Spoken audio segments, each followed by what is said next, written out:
Well, it's not just feel comfortable. It's being a hipster.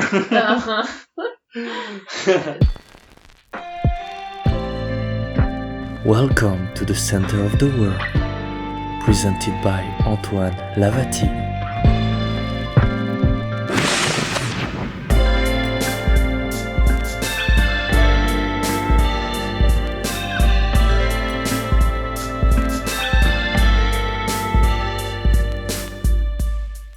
Hello everyone, welcome to the center of the world, presented by Antoine Hlavaty, and my guest tonight is Ulyana Kovaliv. From Belarus. From Belarus, and not Belarusia.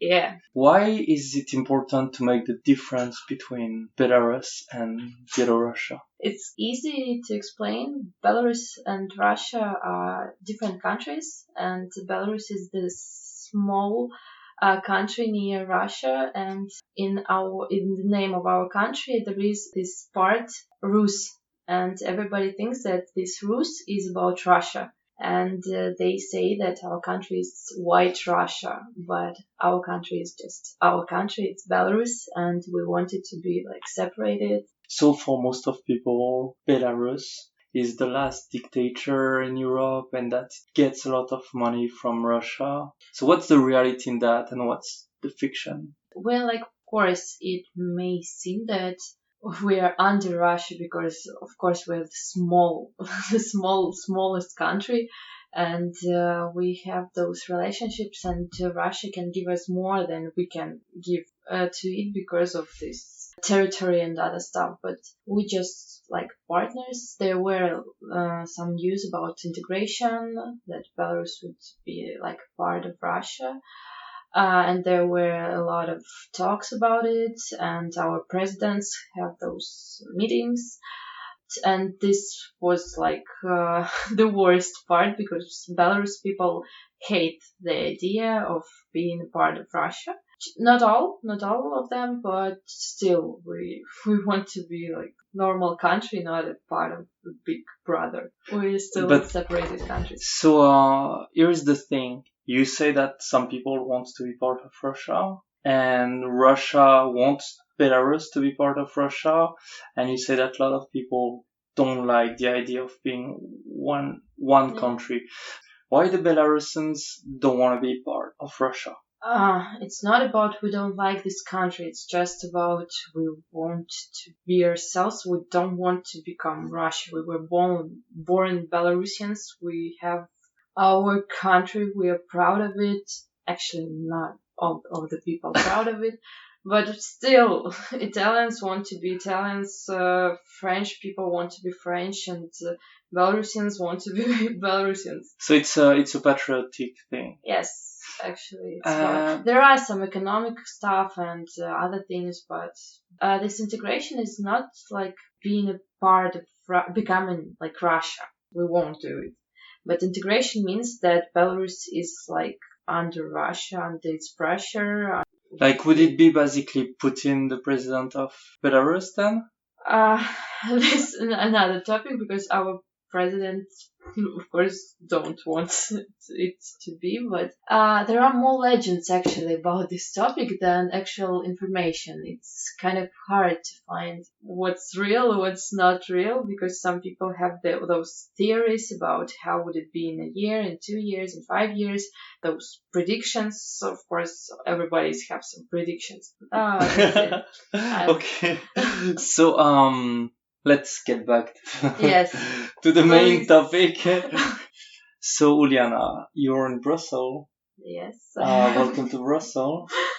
What are you doing in Brussels? I have a vacation.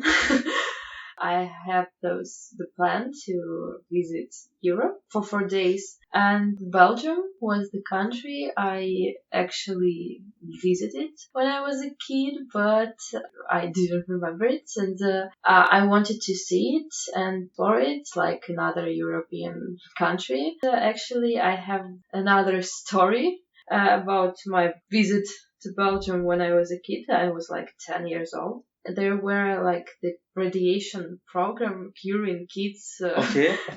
from radiation. So you're not just here as a tourist. No. I'm here as a tourist, of course, but I'm here because of my past. Yes, I visited Belgium. Okay. So you were old? 10 years old. 10 years old, okay. It was like 10 years ago when I was 10 years old, yes. It was like a program, like not a camp, it was just like program. There were kids, we are Belarusian kids, we have every person in Belarus have this radiation level. What is the radiation level? There were the tragedy in Chernobyl, Oh, okay. and this radiation was so serious, so hard that goes even to Belarus, and people even who live there and their kids have this radiation in ourselves. So you're radioactive. Yes, I'm radioactive. It's like the people who were in Chernobyl, they, of course, they have this super huge level of radiation. And we don't have a lot of radiation in ours, but we need to be like cured. It was some stuff like that, just to breathe a fresh air. And I don't know, breathe fresh air. So Belgium cured radioactivity. Yes, it was, as I remember, there was not just Belgium. There were some other countries, but yeah, you have this clear, clear atmosphere, clear air, clear everything, and they were programmed to help children cure from radiation. Okay, that's That's a strange topic. I can't even explain it. But the most interesting is that in a way it's almost like science fiction. Yes. When you think about it, because in my life, and I mean, in that context of radiation, because I'm born in France, it was during the year of Chernobyl, so it was like concern. Mm-hmm. I guess that still it doesn't seem real. Yeah. I'm fascinated personally by the story of Chernobyl. Mm-hmm. You watch those series about Chernobyl? Yeah, it's really, how could I say? It's human. Yeah. It's the humans that did that. All the problems are from humans. It's incredible how the human can do bad things. Literally, you kill like a lot of people, hundreds of thousands of people that dies because of like a guy that was too stubborn to do something. Yeah. Okay, so you were asking me about that HBO TV show. Yes. Did you watch it? No. Oh, okay, that's a recommend. That's definitely something I know recommend. that everybody tells me it was like the greatest news. Everybody was watching this series, and I wanted to read books, not watch series. I don't know. I don't like wanted to watch it. I know that I will someday because everybody was talking about it and how good is it. But I know the story, I know the history, so I don't. Well, what's interesting is that it's a short series. It's just 5 episodes. It's like 5 hours. First of all, it's done in a way that it doesn't feel like propaganda. They try to say the things as it was. Yeah. Of course, the casting is not Russian or Ukrainian. Of course, they speak English, but they don't do a fake Russian accent, which is kind of interesting when you think about it, because like it's a way to avoid the I want to be Russian. Mm-hmm. That works very well. There are those camera shots that are like exactly like in the documentaries and stuff like that. And anyway, yeah, so it's really good. I know that the Russians, they want to make their own Chernobyl TV show now, which would imply some American spies and stuff like that. I'm really not looking forward to it personally. But yeah, a big recommend as a TV show.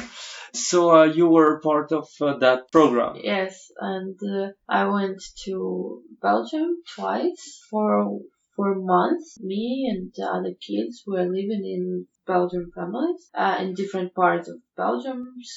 Somebody goes to Liège, somebody goes to Bruges, and Brussels, and yeah, we just was living there with those families, like being a part of their life, and they were like our parents. That was the program.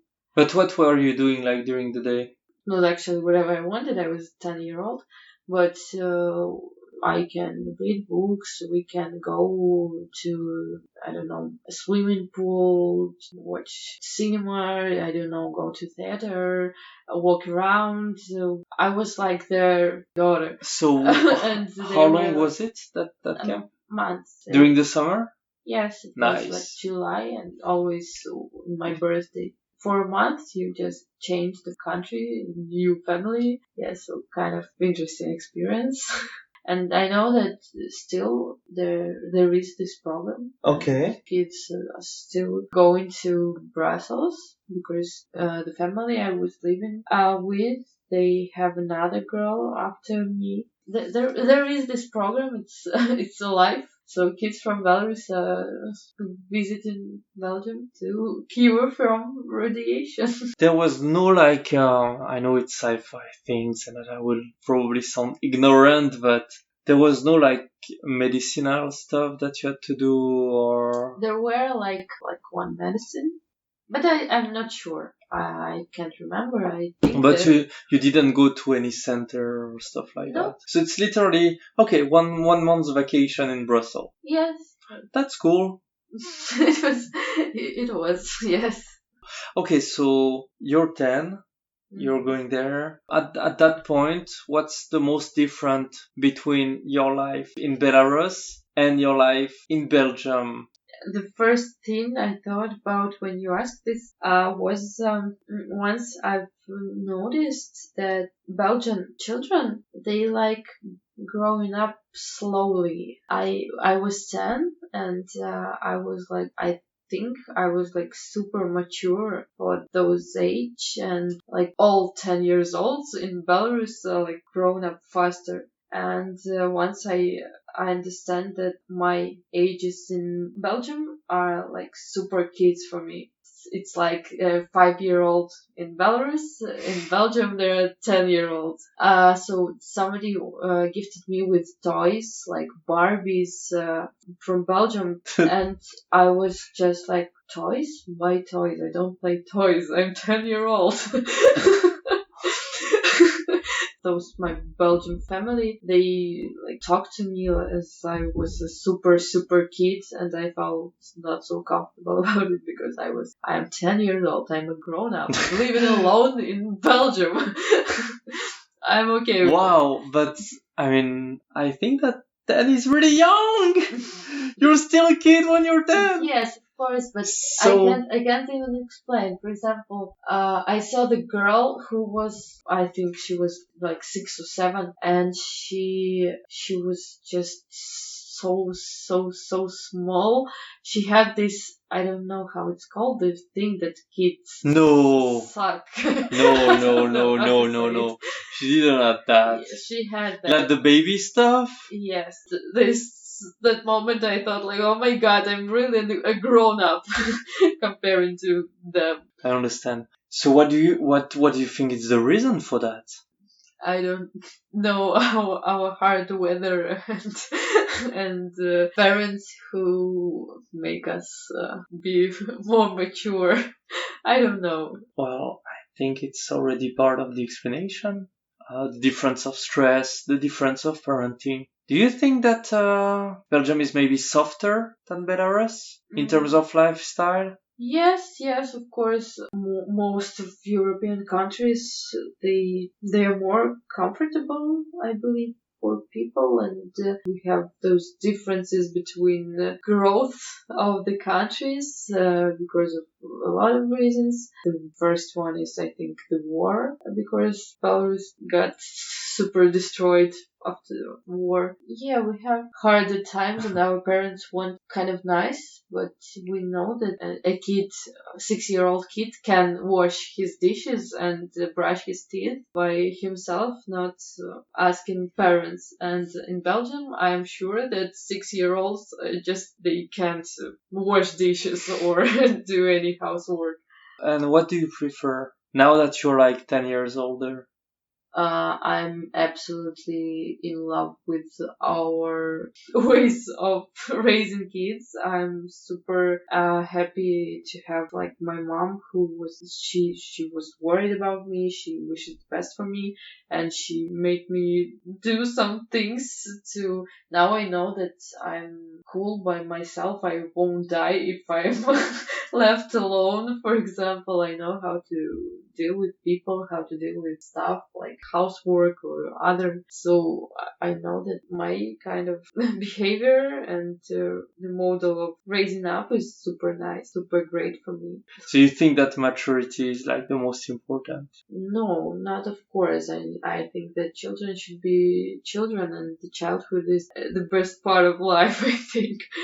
No, I don't think that kids should be like become adults while they're kids. Just about that the kids can Do things. do things, yes, and be mature and don't be on parents all the time, because parents are also humans. They don't need to be around kid all the time. Okay, so 10 years ago, then you have Mhm. that month there on holiday and everything. And then you come back 10 years later. Yes. And then you go back there.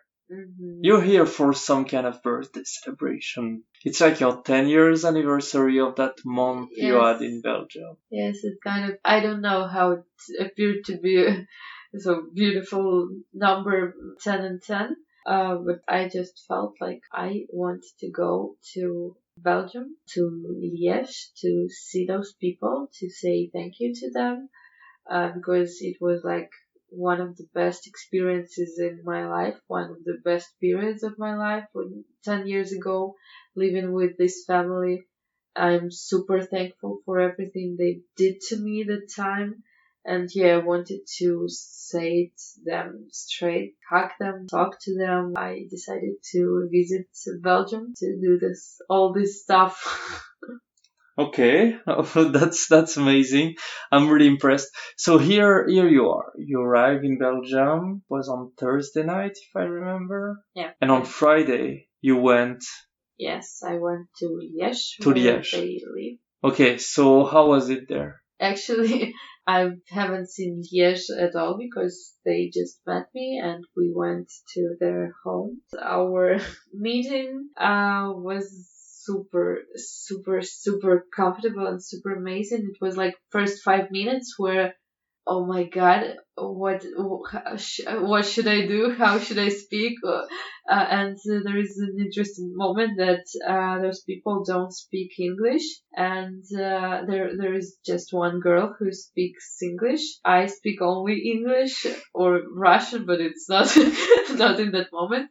But there is a man actually who is now learning Russian a little bit. He knows like some phrases, and he's trying to say to me, and I'm just trying to answer him in Russian, and so we have like three languages in one table, and it was kind of messy, but it's nice, and yeah, really funny. So tell me more about the family. Family is just an amazing family. I actually don't know what they were or are doing for a living, but the family is like my Belgian father and mother, Okay. and yeah, and they have like the woman have a sister, and sister has husband and two girls like my age is 22 and 19, I believe. This is like eight person family So living it's two with. sister. Two sisters, yes, but I was living with like one. Okay.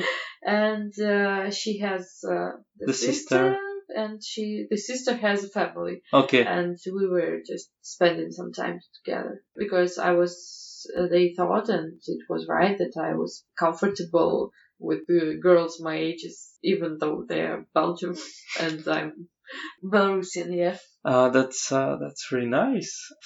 Who did you meet when you arrived there? Like you met the family? The whole family, all those people. Okay. That was nice, and I had this feeling that there weren't those 10 years. They were like a year, okay, but they haven't changed and there's still those people I remember, and they talk the same way, they smile the same way, they I don't know, behave the same way, and I felt I'm 10-year-old again, and this was like wow, I feel super comfortable now with those people, and there weren't this problem in languages because we somehow can understand each other. Yeah, it's like the warmest the warmest Friday evening. That's amazing. Yeah. Ah, wow. So, like you just hang out there and talked with them, or you had some food and stuff like that? Yeah, they actually we wanted, like I was told that we would go to some chocolate cafe, I don't know, but then they wrote to me that due to coronavirus everything is closed. No podcast without word coronavirus. This topic is everywhere. But That was like our F word. It was like yes. coronavirus. We had the C word, and then here it is. Yeah, it was like I thought I was hoping that nobody would say it, and I did it myself. So you couldn't go to the chocolate factory. No, we couldn't because everything was closed, and they said that we'll go to their home. Okay. Yes, and I remember this place from childhood. It's so nice. I remember those warm evenings with the girls playing games, amazing dinners, like all of the stuff. And this time it was like the same. Just a family dinner, eating pies, then we drink champagne, and it was just like amazing, nice evening with my family. So, okay. Wow. What will you remember the most from that 10 years reunion? I think that the feeling that it's like my family, I still feel this connection. This was the warmest feeling I know that I have. Kind of Belgian family in somewhere in 1,000 kilometers from me, but I have them and they have me. I'm sure that we'll have saved this connection because I really love those people. I feel like they are in my soul, in my heart, in my life. So yeah. What are you doing, Belarus? Now I have a lot of things to do in Belarus, but the main activities is like I'm studying.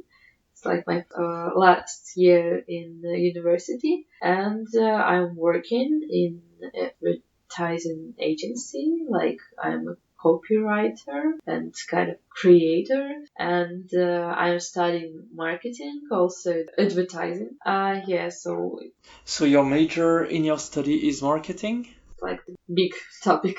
Okay. And I'm the advertising specialist. There are like pricing specialists. It's bachelor degree right now. Yes. Okay. And you're already working on the side? Yes, I'm working like almost a year. Okay. I'm working in an advertising agency, like one of the best agencies in Belarus. Yeah, Oh, wow.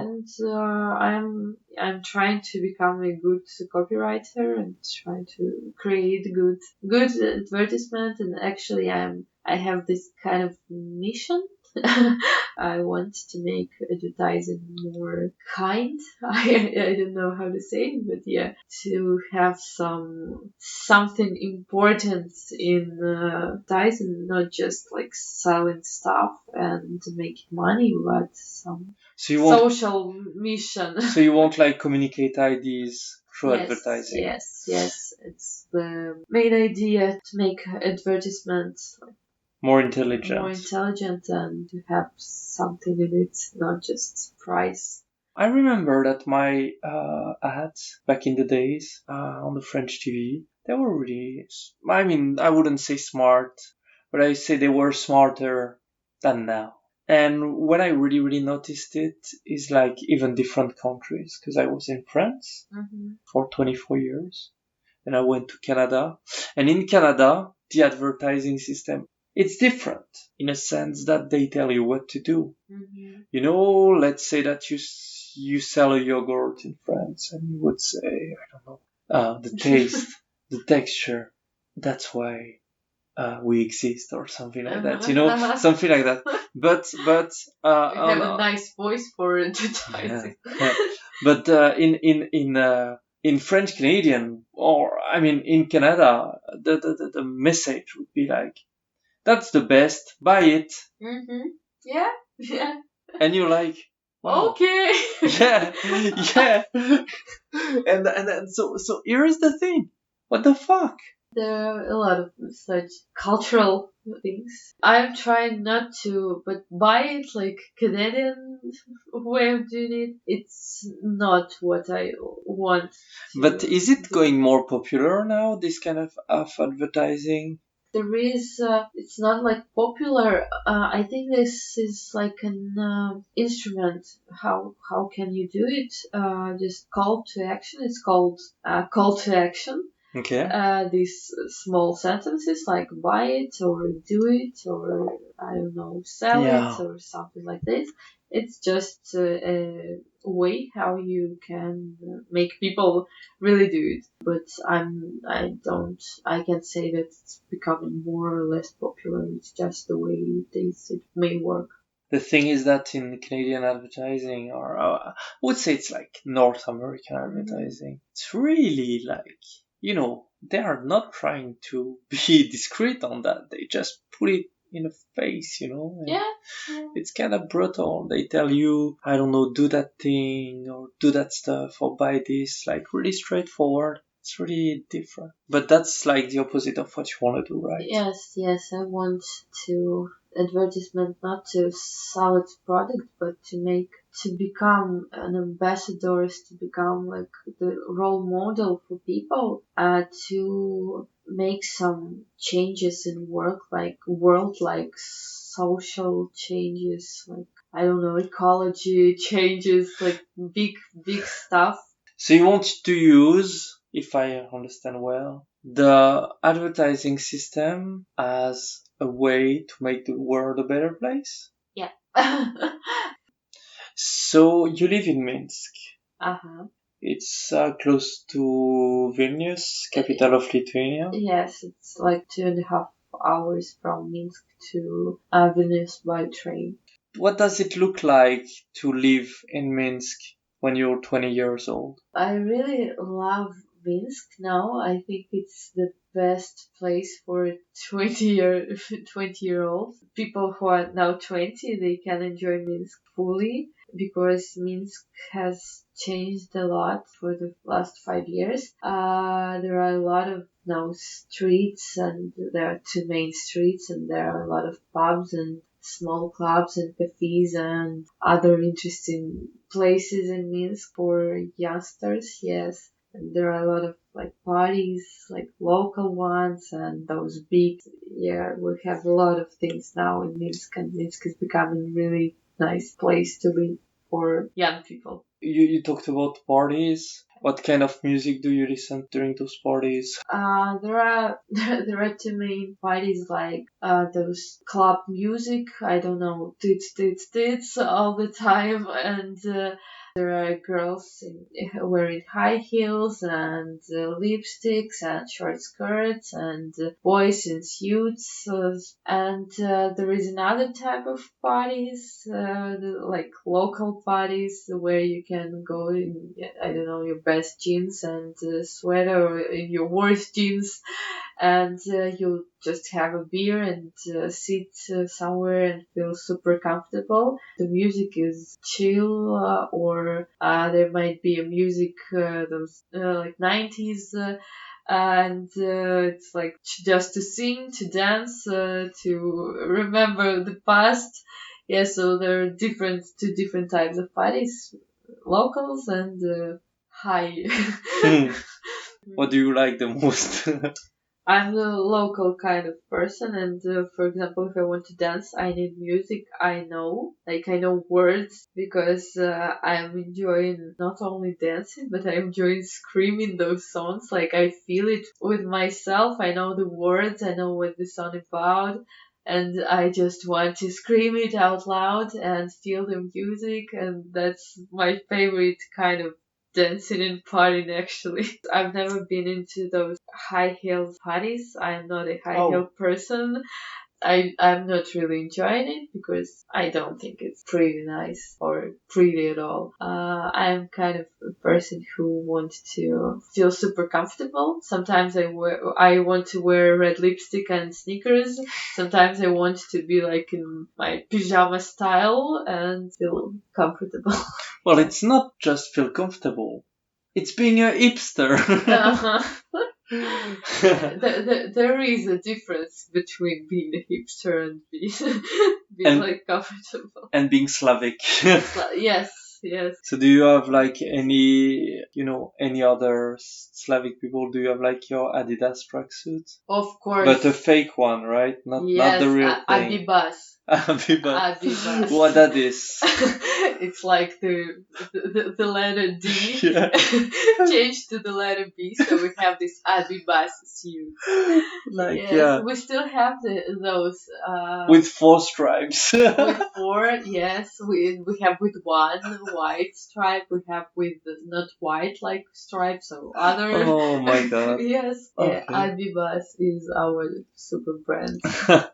What else is it cool to do in Belarus as when you're young? Actually, it's kind of one of those nice changes in Minsk, in Belarus. Young people are becoming more like socially, oriented, interested in stuff going around them, and they want some changes, and they are ready to speak about it. One of those things I really enjoy now is that young Belarusians are more interested in Belarusian culture, in our history and culture. Yeah, one of those changes that we have 2 national languages like Russian and Belarusian language. Oh, yeah. Yeah, we have 2 languages and they're kind of equal, but everybody's speaking Russian.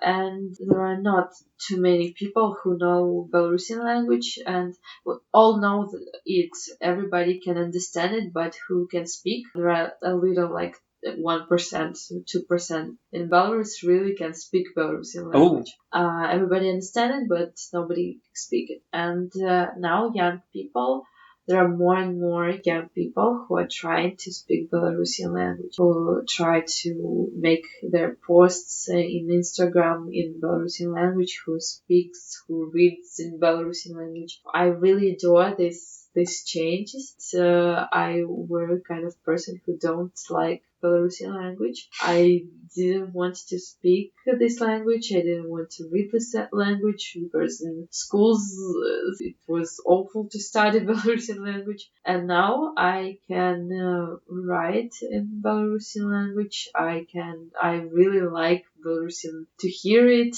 to read. Now I'm working as a copywriter in like volunteer project, and my job is to translate from Russian to Belarusian. Oh, wow. And back. And yeah, I really love this. I believe that in a few years, Belarusian language may become really equal to Russian. What do you think was the turning point? I think that I have some points in my life that make me go towards this idea. First step was the music. There were a girl, singer, Belarusian. Her she's just Polina, but she was Respublika Polina. She named herself like Republic Polina. Her songs are in Belarusian language, and I really love those songs. And while I was listening for those songs, I love Belarusian language. So it was like the first step. And recently I have the kind of experience. I meet some really nice and interesting people in Belarus, and they speak this language, and they are interested in Belarusian culture, and they kind of make me feel the same way just by talking to them, to hear this language all the time. Somehow you just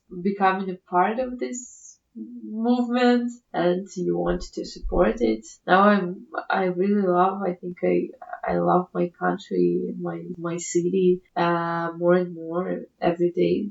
This love just becoming bigger and bigger. What else is there to do in Belarus to even increase that? I think it's only the young generation that can do that, right? Yes. Now we have a lot of like programs, social programs, and a lot of young people are doing it. Like a lot of ecological movements, and now young people are opening their spaces where everybody can dance or eat or chat. And the main streets, like we have two main party streets called Zibitskaya and Oktyabrskaya. As it's funny that Zibitskaya, the history of this name, it goes from the word Zibkaya, and this word means unstable. Okay. And it's so funny that this main party street is called like unstable. So like drunk people, they are unstable. Okay, the territory was just the nature were unstable. Okay. We'll say this way. That's why it So was. it was called. like a swamp or something? Yeah. With like too much water and Yes. it's like all not good to live there. Yes. Okay, so that's the Zibitske. Zibitska, yeah. The other part, what's the name? Kostrishtinska. This is the new part of Minsk. There were factories in the times of Soviet Union, and those factories are closed now. And but young people are making new spaces and cafes and dancing space just in those factory buildings.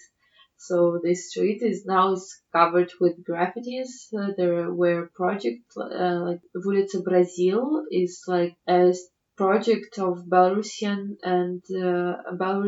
Brazilian street artists, and they've made this street full of graffitis, and this is how young people become interested in this street. And now there is a super nice place to hang out with friends, like when you're 20, to have a beer, to dance. There are a lot of different types of partying in the streets. Yes. That's cool.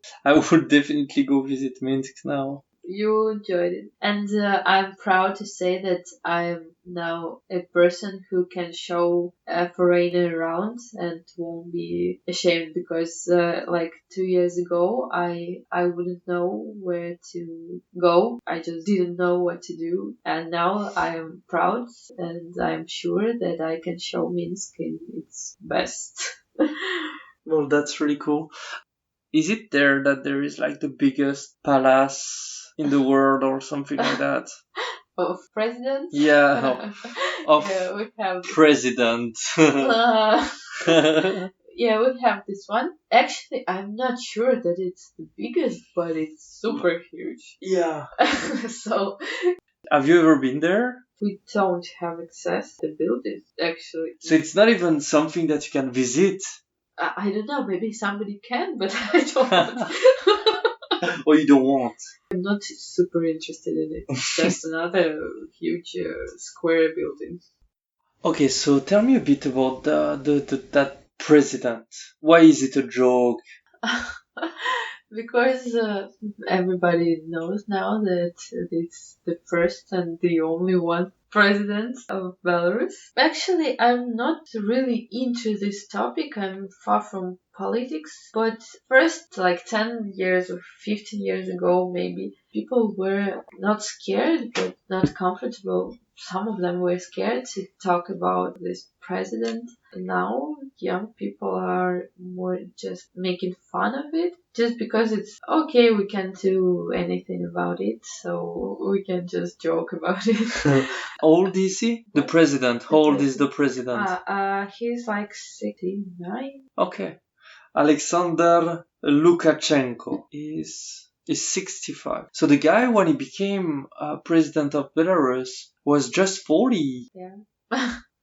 Okay, so I understand better now. So he's like more like a joke than anything else in Belarus. Okay. Yes, there isn't any big problems or something like that. Yeah, it's funny that one guy is still our president because like I was born and he was already president and I'm now 20 and he's still president. And he's still young. Young and beautiful. So 65, you know. Yeah. So the story is there is that family that you met 10 years ago, you decide to meet them again, and you decide to come to Brussels. Mm-hmm. And you decide to do couch surfing. Yeah. Okay. It's kind of a new experience for me, super new. It's my first time using couch surfing service and living in someone's place, in your place. Yeah. And I was a little bit worried about it, like everybody, because I don't know, maybe it's about our culture, Belarusian culture, but we don't trust people easily, I think. And if you hear something about things like couchsurfing, where you really just trust a stranger, our people may become scared and they would avoid the idea to do that kind of stuff. And we're grown up like this, to not to trust people, like trying to not to do it. And yes, couchsurfing is a kind of breaking some rules in my life, in my mentality. So yeah, just think I'm doing it for my nation, for my culture. I'm just breaking those rules of not trusting people. I already had couchsurfer from Belarus before, and they were cool. Yeah. So I do think, as you say, that Belarus is changing. So talking about couchsurfing, how do you find it? Couchsurfing? Yeah. I knew about it. I had a profile from like 280, I think. Okay. We were going to travel with my boyfriend. And we were thinking about we don't have a lot of money, so maybe we can stay couch surfing, like find a host. But we were like too young and I think not too sure. Well, yeah. The youngest guest that I had, it was a couple from the US, and he was 17, she was 18. Wow. And they were doing that road trip through the US and through Canada with that car that, you know, they install some kind of bed in it. So I can understand the idea to create an account so young, actually. No, because you just want to do things. Of course, maybe you will not do it for the next 2 years, but at least you get the plan to do it. Yeah, and I was surprised and it was pleasure for me to know that there is such a thing. I wasn't thinking about, okay, I can travel cheap and won't pay for my place to stay. But I was thinking about, wow, it's so cool. I can make friends all over the world. I remember that this was my first thought. Like, it's about connection. It's about communication. I can communicate with people all over the world and not just chat with them, but see them, live with them. It's like, wow, I really need to do it one day. So yes, like the best I find in couchsurfing. And here you are. And here I am. Like, I'm here. Yeah, because you get that tattoo. I get that tattoo, yes. I am here. Which can remind me that I'm here and I'm Here thankful for it. Okay, but your arrival in Brussels was complicated, actually. Yeah, some bad things to happen. I almost got my phone stolen. It's like the worst experience in my life. It was like my first 30 minutes, not even an hour in Brussels. So you were still at the station when it happened? I was at the station, yes. I just got out of the street. I was standing near the front door and I was writing or doing something in my phone and I don't remember. But it was in my hands, in my both hands. And the next moment I feel like my phone is not in my hands anymore, and I see this guy running from me with my phone and smiling straight to my face, like with this awful smile, like you won't catch me. And I was Wow. just super scared. And Wow, that's dark. Yes, yes, awful.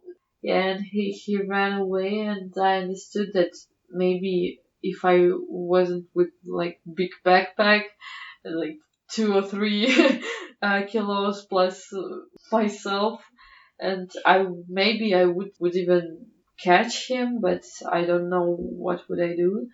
But luckily, there were like taxi drivers, 4 or 5 of them, and I was just running after this guy, and I was screaming, and they heard me, and they just ran after this guy, the robber, and they caught him, and they gave me my phone back. And without them, I don't know what would I actually do and where would I be now. Because without phone, I can actually imagine my life now, especially in other country. Well, you were traveling, so it was like your only way to communicate Yeah, with me, with anyone. with anyone, just to look at map, to know where should I go, because I don't have anything. Everything was in my phone. It's kind of not the kind of experience you want to have when it's like your first hour in another country, and I don't wish it to anybody. But yeah, I'm happy that everything went okay, and that now I have my phone. Yeah, I mean, when you arrived at my place, you were shaking. Yeah, because even now, like, I have to just put my phone near me, like, not hold it, but just put it, and I can't do it because I'm super, super scared that next second somebody will just pull it and run away one more time. So it's like my biggest fear now. I have that situation with my phone, but for a different reason. Last year I was traveling 3 weeks doing that road trip with my dad, and I took like 1,000 pictures, something like that. It was beautiful. The western part of US, it's beautiful things, really. And I finished my trip with my dad. We were going to Montreal, and we're going there, and we get that amazing house that has that big house, and it's so nice because we have a full basement, full forest. And I sleep on the floor. I have my mattress. It's so comfortable, and I'm falling asleep. And my phone is on the floor, and it's cozy, and I'm good, and it's warm anyway.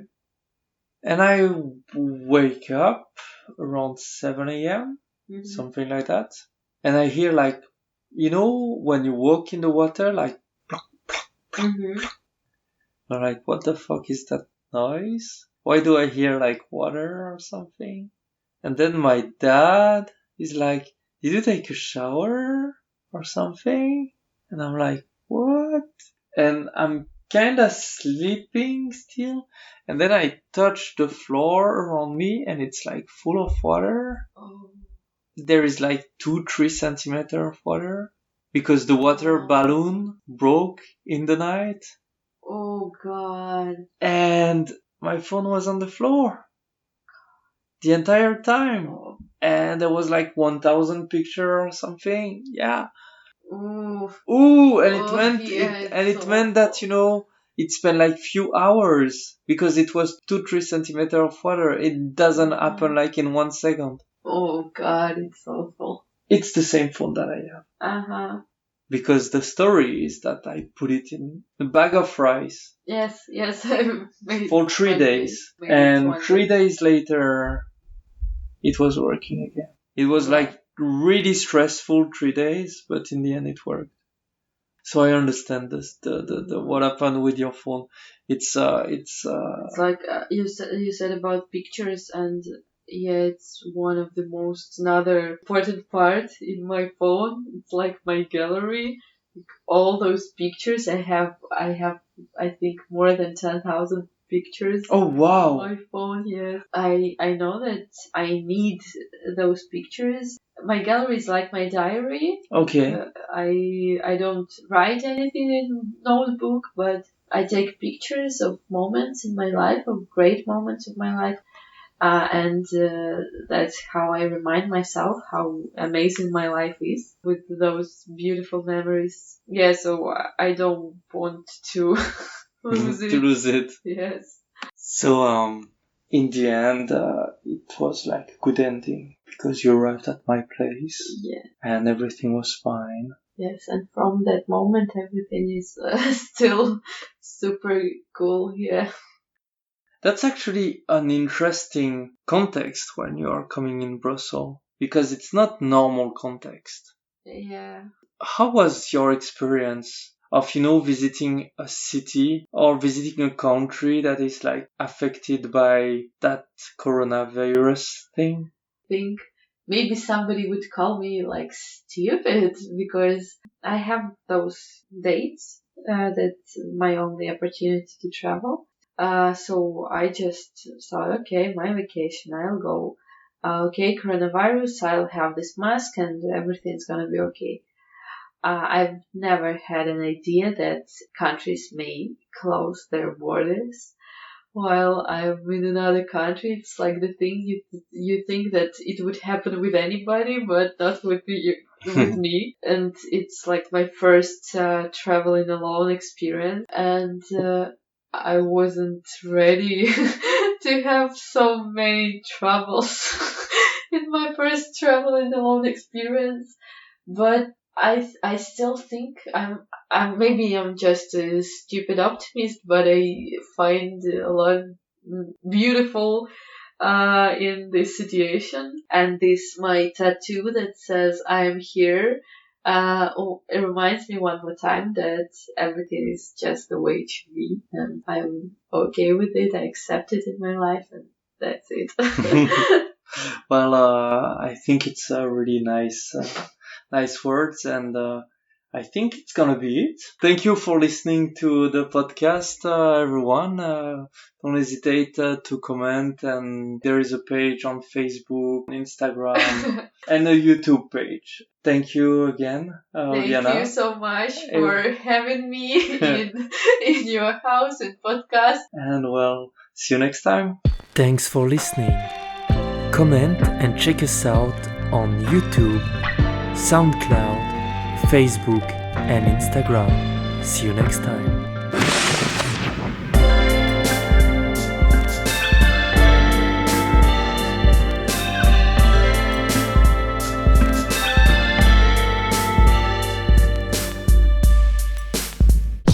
That's my cat. So why the Belarus people? How do you call them? Why the Belarusian? Yeah, Belarusian. It's not like super cool. It's always the same with me. I directly derail the podcast. Wow. Yes. In Russia, between your life, here was like, what do you will keep in your memory from that 10 years? Like when they were for the first No, time? like from that 10 years, what's the word in English? Reunion. From that 10 years reunion. What will you, the taste, the texture, buy that? Or, no, let's say, so you won't make propaganda through advertising. I love this kind of this sentence you said. Yes. Yeah. I can do my voice. And I can say, Ulyana Kovaliv will try to make the world a better place.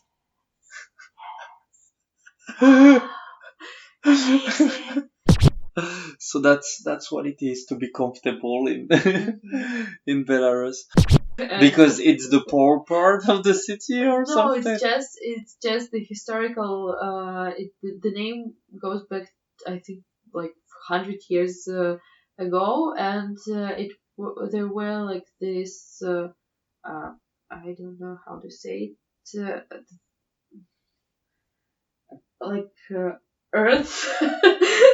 I don't know how I forget the word, but like this the place where with water and the I don't remember the word. River?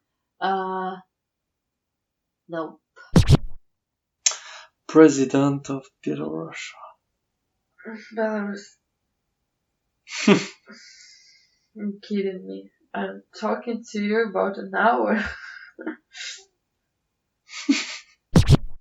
Oh, he's funny. He looks funny. Yeah. He has a funny. So Alexander Lukashenko, president of Belarus, he earns 25,000 euro per year. Wow, man! I guess that Putin played a hockey game recently and scored 7 goals or something like that. Mm-hmm. It was like 2-3 years ago, and the guy is like 67 or whatever, older, let's say. In the Slavic culture, we should be afraid. I know it because of family, because of my past, my experience, but there are those scares.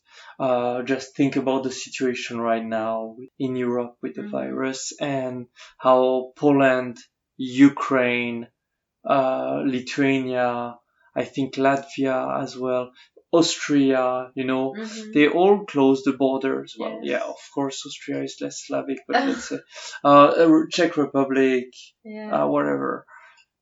Are they more inclined to be afraid of things? I would say yes. Definitely. Yeah. Yeah, man, that's impressive stuff. They It's do. really impressive, yeah. Yeah. They do the stuff, Ooh! So what you get to do is that you get to disconnect the battery or something like that. I just made sure that it was like, no, I didn't even touch it actually. I just put it in the rice bag. It's so funny that I thought that this rice thing is just some, I don't know, stupid Russian stuff. No, it saved, it works. Yes, it I works. know. Oh, yeah, maybe you should need to do some backup. Yeah, I have. I found Okay. But yeah, if someone steals those pictures, that's not cool. Yeah, and it's many moments of my life, but actually, most of them are great. Even though you had to change your flight ticket, but it's okay. It's okay. It's my opportunity to explore Brussels. Yeah. More, and it's not like the bad place to be stuck in because I can't be sad about being in Belgium, in Brussels. Well, you would already be gone. Yes. If not for that flight delayed. I would leave like today at 7 a.m. Yeah. And here tomorrow at like at 2 p.m. Yeah, 2 p.m. It's nice. Oh, wow. Yes, actually. Yes, it is. So what were the cool things actually about like traveling during that period? There were almost no tourists and people at all at street. Sometimes it's kind of scary because you think it's really the end of the world because there are no people. Like you're walking for 20 minutes and you don't see a soul. And it may become a little bit scary, but for example, in the main touristic and the most beautiful parts of Brussels, there are just 15 people or like 10 people. And you know that in another time there would be like millions of people. And you can just make pictures, you can do whatever you want, you can run here and there and do anything you want and nobody would say you something and there would be no people, so it's kind of the best part of traveling during this virus. And I can't say that I like the fact that I had to change my tickets because Poland closed its borders, and tomorrow I will go from Brussels straight to Minsk because there is no other way. And it's not really cool, but I think that I love that my, I don't know, life make me live here for one more day. And kind of, I think that my life knows better what should I do, where should I be in. Right? Yeah? So, Wow. yeah, there is an Instagram, a Facebook. Follow. And, yeah. In everywhere. Thank you. And, in Brussels, actually. yeah, exactly.